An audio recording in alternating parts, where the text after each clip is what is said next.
Isera anaan waaqni koona irraan faate maaliif jetta innoo jijjiirree sasiif kakate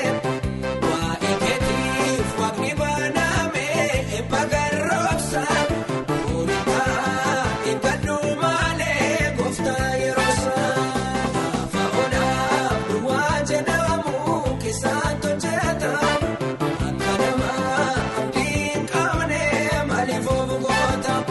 waa'ee keetiif wangooduu qaba yeroo isaa eege hundumaadhaa ati mataa malee hin taatu eege waa'ee keetiif wangooduu qaba yeroo isaa eege hundumaadhaa ati mataa malee hin taatu eege.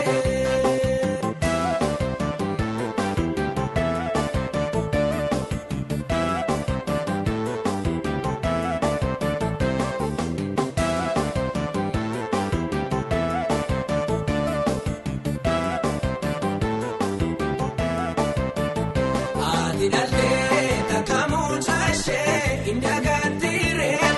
wanta gaarii ta'e tokkooni sin jijjiirtiree kunis ta'ee ati dhalaasheet karaa jabaattu nisiif ta'ee waaqayyoo abbaa takkaa sin gatu lafa onaa duwwaa jedhamu keessaan hojjeta akka namaa abdiin qabne maaliif ofu goota waa'ee keetiif wangooduu qaba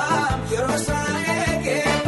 hundumaadhaa ati mataa malee hin taatu eege waa'ee keetiif wangooduu qaba yeroo isaa eege hundumaadhaa ati mataa malee hin taatu eege.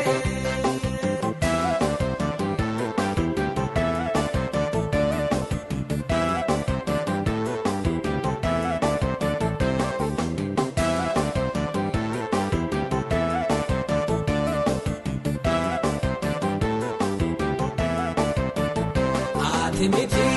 ganamaan ormaa mucaa guddisaa haala bafaa hirmaachuuf jirta meebba maaddeessaa